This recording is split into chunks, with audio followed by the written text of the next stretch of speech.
Hello, all of you wonderful people out there in podcast land. Welcome to another episode of Black and White Reviews. My name is Will. My name is Lee. My name is Chuck. And this week we are going to be discussing Stranger Things, Season 4, Episode 7, The Massacre at Hawkins' Lab. Ooh. All right, go ahead, Lee, because I know you've been waiting. You've been waiting long enough, so go ahead. I have been waiting for this episode since day one. Of course. This is the episode that defines the entire show for me. I don't know, like everything else that's gone on, everything else that's happened, all led up to this one moment where this is this massive exposition dump that explains so much of the show. I won't say anything here because we're in spoilers. You know, we're not in spoiler territory yet. But the reality is, this is so awesome, and I love it. I love how it comes together. There are you have theories. I know Chuck has mentioned it before. Like, I knew this or I thought this, but I didn't think this. You know, it's like when you see how many things are all connected, and it's like this has been connected since day one. You know, since day negative 20. You know, whatever. It's like this has been happening the whole time. It all comes together. I love this episode. I love the way it's revealed. I love the way it's acted. I love the way that it's shot. There's not a thing about this episode I don't like. And I know you guys don't like the Russian thing. I don't mind the Russian thing. I thought it was great. I love Murray. I think he's the man, and he continues to be the man in this episode, regardless. And that's that. I will say this.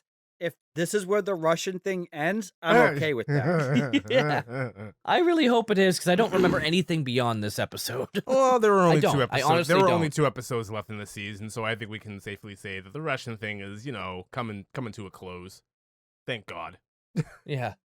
Yeah, in 2 episodes. I don't think Is that so. really all you want to say about the episode? I was expecting you to say, like, I mean, without being in spoiler territory, I don't Okay. know, man. Okay. I honestly, I love it. I have some issues with the science of it.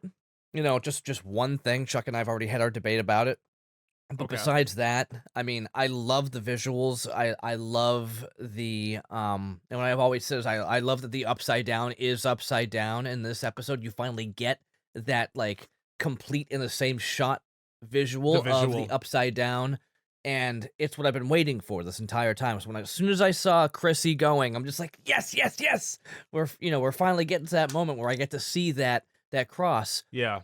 For me, I love time travel. I love dimension traveling. I love seeing different movies and different cinematic things have their own version of what that might look like, traveling between dimensions or through time. And here we finally get to see, in a much better view than we've seen previously in this show, what it's like to travel between the two worlds. Okay. And I think it's gorgeous, except for the dumb scientific baloney, but we'll talk about that later. Okay. Chuck?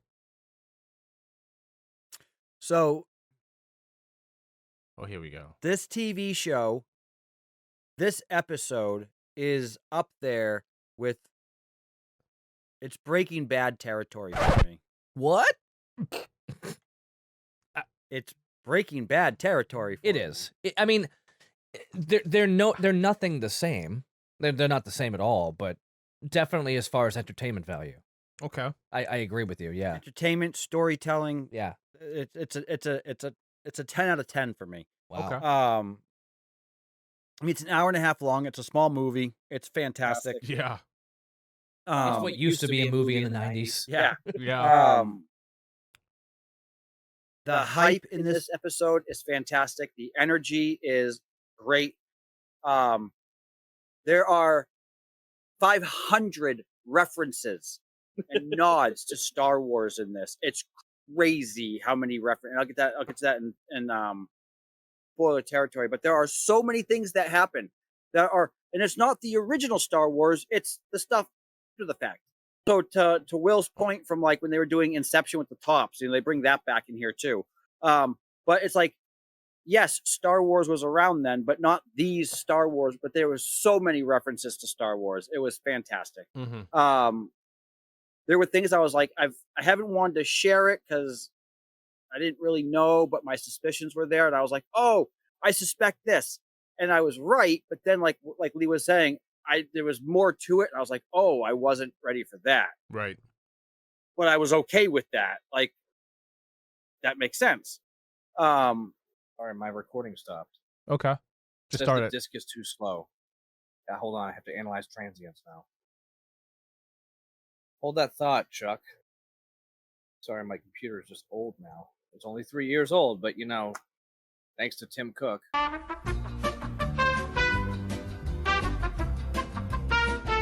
we have to start all over again? No, I hope not.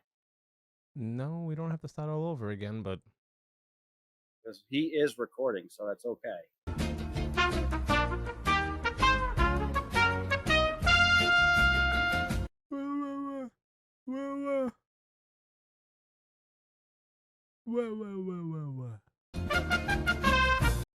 So Chuck, Go you ahead, want to Chuck. pick up where you left off? I don't know where I left off. You told had to remember. suspicions, but you didn't suspect blah. Yeah. Oh, Pick up yes. from there. I was thinking one thing. I was right, but there was other stuff that was added to it that I wasn't aware of, or I wasn't even. But to your point, you said this before, that when you look back, it's all on the nose, and I'm like, that makes sense. Yeah. All of it makes sense. Yeah, there was the Nightmare on Elm Street at the end of this with Nancy is so on the nose. It was Yeah. perfect. I loved it. All of that was awesome. It's weird that Jonathan Will Argyle, nothing to do with this episode. No. I'm okay with that. So am Mike's I. not in it. I'm okay with any of that. Yep. The fact that Will's not in it. the fact that this was heavy on 11, I've wanted that now for a while. Mm-hmm. We don't have to guess if she has her powers back, because the way that this happens is this episode was cinematically beautiful. It was written perfect. It was, everybody acted it and knocked it out of the park. Everything about this episode is everything I look for in a TV show and or a movie, and they did it perfect the entire time. There's arguments between Owens and Brenner that I love.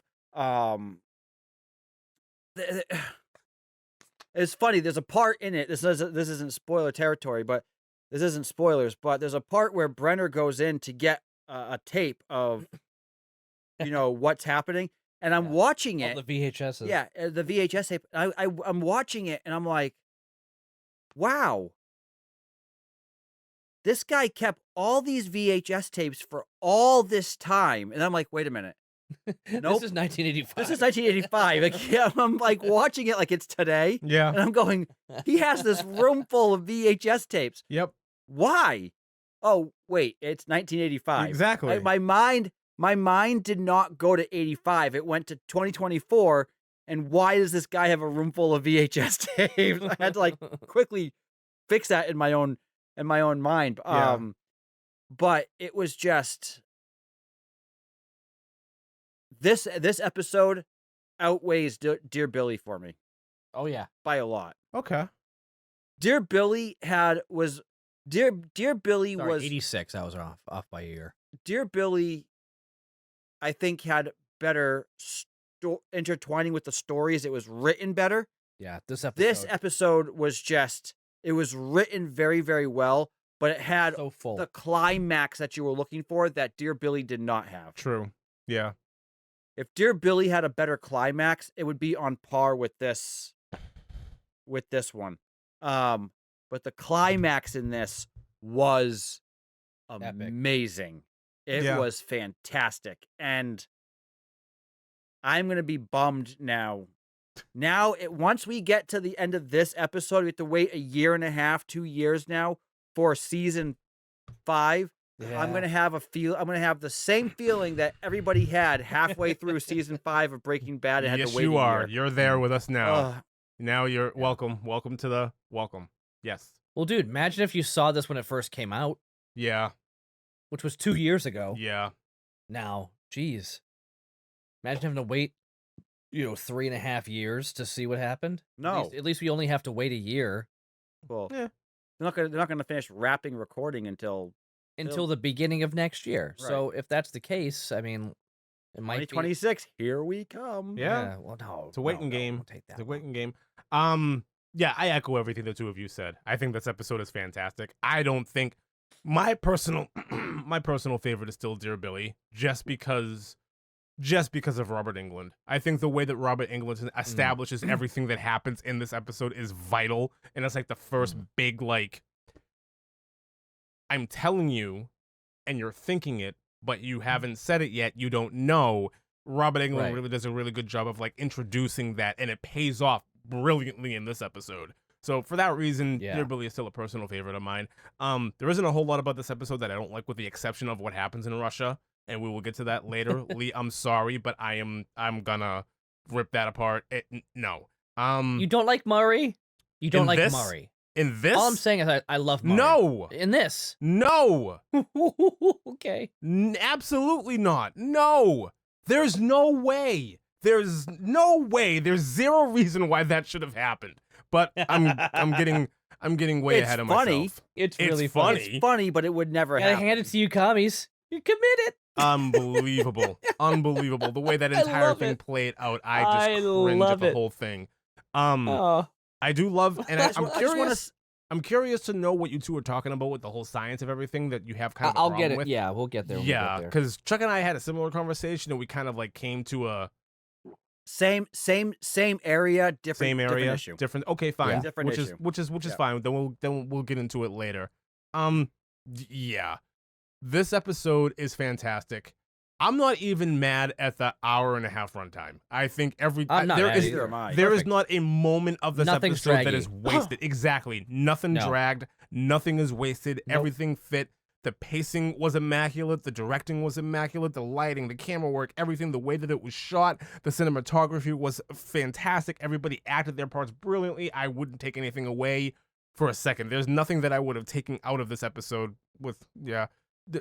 No, you know what? I'll say it. There's nothing that I would take out of this, even the ridiculous stuff that happens over in Russia, because at least there we know that it's coming to an end, and you get this emotional payoff, at least in Russia, you know, by the end of that plot line that happens here. Right. Yeah. I do want to say that even though Dear Billy is your favorite compared to this episode, that it's okay. And you're still our friend. Thank you. I appreciate that. Thank you very much. I'll be the one. I don't care. Yeah, I don't really know what else that we can talk about without getting all too specific. I mean, think for the whole going back to what the whole Nightmare on Elm Street thing. It takes it hits different in this episode because her name is Nancy. Yeah, no, that's the only reason why. That's why I said with Nancy, it hits a little different in this episode because it's Nancy. Like, and it hits hard. It hits harder.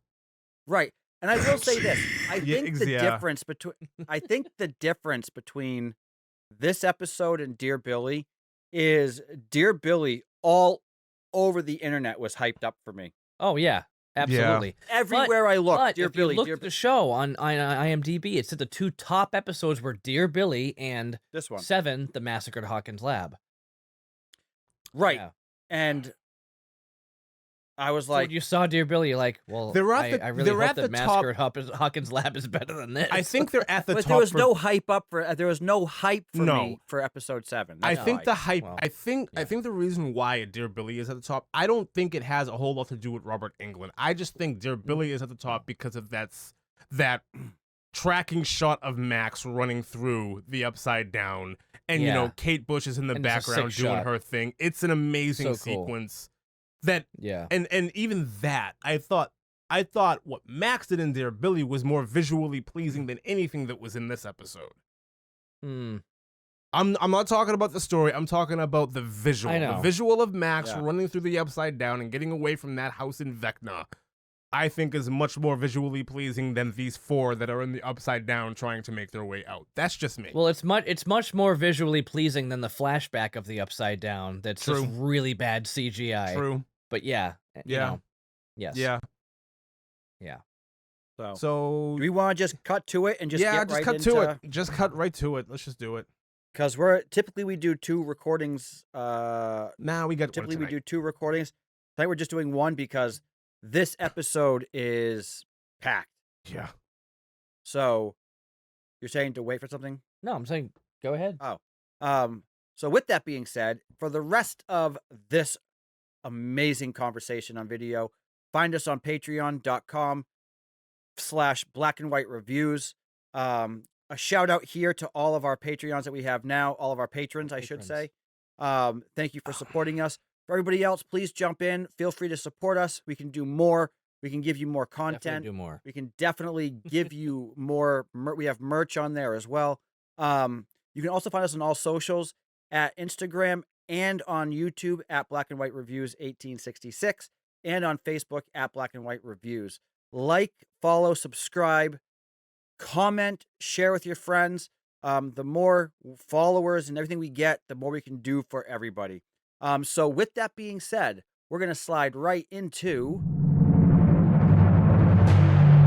spoiler territory. Very nice. So with that, so allow myself to introduce Go ahead, Chuck. myself. You wanna the first topic is just yours. for Lee's sake, I want to just let's get Get to it out of the Let me way. get to it. I Let's figured get it out of the way. Okay. It is funny. I will give him that.